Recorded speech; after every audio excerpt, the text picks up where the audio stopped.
Welcome to food travel and nature. ഞാൻ ഇന്നിവിടെ ഒരു കർക്കിടകത്തിൻ്റെ കറിയാണ് തയ്യാറാക്കുന്നത്. ഇത് കഴിക്കാൻ നല്ല ടേസ്റ്റാണ്. എൻ്റെ വീഡിയോ കാണുന്ന എല്ലാവർക്കും സുഖമാണല്ലോ. ചേമ്പിൻ തണ്ട് കൊണ്ടുള്ള കറി ഉണ്ടാക്കാനായിട്ട് ചേമ്പിൻ്റെ തണ്ട് ചെറിയ കഷ്ണങ്ങളായിട്ട് അരിഞ്ഞതാണിത്. ചേമ്പിൻ താളിൻ്റെ കറി ഉണ്ടാക്കാനായിട്ട് നമുക്കൊരു ചട്ടിയിലേക്ക് 1 സ്പൂൺ വെളിച്ചെണ്ണ ഒഴിച്ചു കൊടുക്കാം.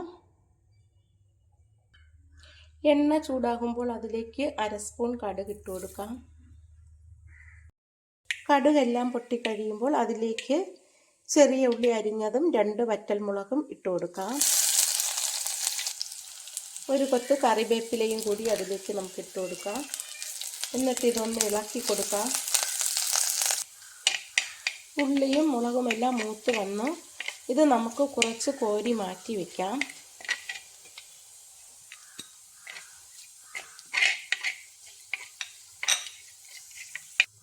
കുറച്ച് കോരി മാറ്റി വെച്ചു. ഇനി ഇതിലേക്ക് നമുക്ക് ചെറിയ ഉള്ളി അരിഞ്ഞത് ഇട്ട് കൊടുക്കാം. 2 പച്ചമുളക് അരിഞ്ഞത് ഇട്ട് കൊടുക്കാം. അരിഞ്ഞ് വെച്ചിരിക്കുന്ന ചേമ്പിൻ തണ്ട് ഇട്ട് കൊടുക്കാം. ഇതെല്ലാം കൂടി ഒന്ന് വഴറ്റി കൊടുക്കാം.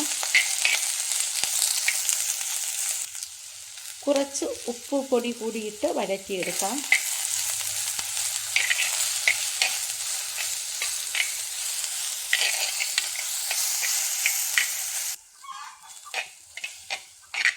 കുറച്ച് സമയം വഴറ്റി കൊടുക്കാം. ചേമ്പിൻ തണ്ട് വഴണ്ടു വന്നു. ഇതിലേക്ക് ഒരു 2-3 സ്പൂണിന് വേണ്ടി വെള്ളം ഒഴിച്ചു കൊടുക്കാം. ഉപ്പ് ആദ്യമേ ഇട്ടു. ഒന്ന് ഇളക്കി കൊടുത്തിട്ട് ഇത് അടച്ചു വെച്ച് വേവിക്കാം. അത് വേകുന്ന സമയം കൊണ്ട് നമുക്ക് അതിനുള്ള അരപ്പ് തയ്യാറാക്കാം. തേങ്ങ ചുരണ്ടിയത് 1 കപ്പ് ഇട്ട് കൊടുക്കാം. 1/4 സ്പൂൺ മഞ്ഞൾപ്പൊടി ഇടാം. 1 സ്പൂൺ മുളക് പൊടി ഇട്ട് കൊടുക്കാം. 1/2 സ്പൂൺ മല്ലിപ്പൊടി ഇടാം. കുറച്ച് ഉലുവപ്പൊടി ഇട്ട് കൊടുക്കാം. അരയ്ക്കാൻ ആവശ്യത്തിനുള്ള വെള്ളവും ഒഴിച്ച് ഇത് നന്നായിട്ട് അരച്ചെടുക്കാം. ചേമ്പിൻ തണ്ട് നന്നായിട്ട് വെന്ത് വന്നു. ഒഴിച്ച വെള്ളമൊക്കെ വറ്റി. ഇതിലേക്ക് നമുക്ക് അരച്ച് വെച്ചിരിക്കുന്ന അരപ്പ് ഒഴിച്ചു കൊടുക്കാം.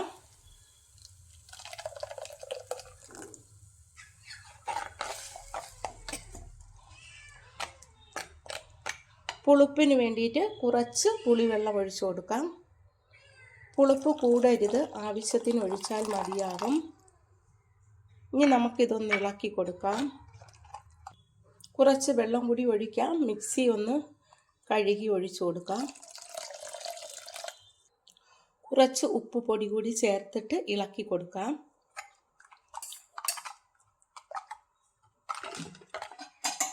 ഒരു 2 മിനിറ്റ് തിള വരുന്നത് വരെ നമുക്കിത് വേവിക്കാം. അടച്ചു വെച്ച് വേവിക്കാം. ചേമ്പിൻ തണ്ട് കറി തിളച്ച് വെന്ത് കുറുകി വന്നു.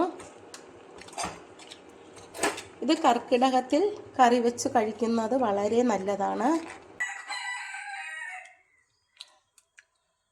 കറി റെഡിയായി.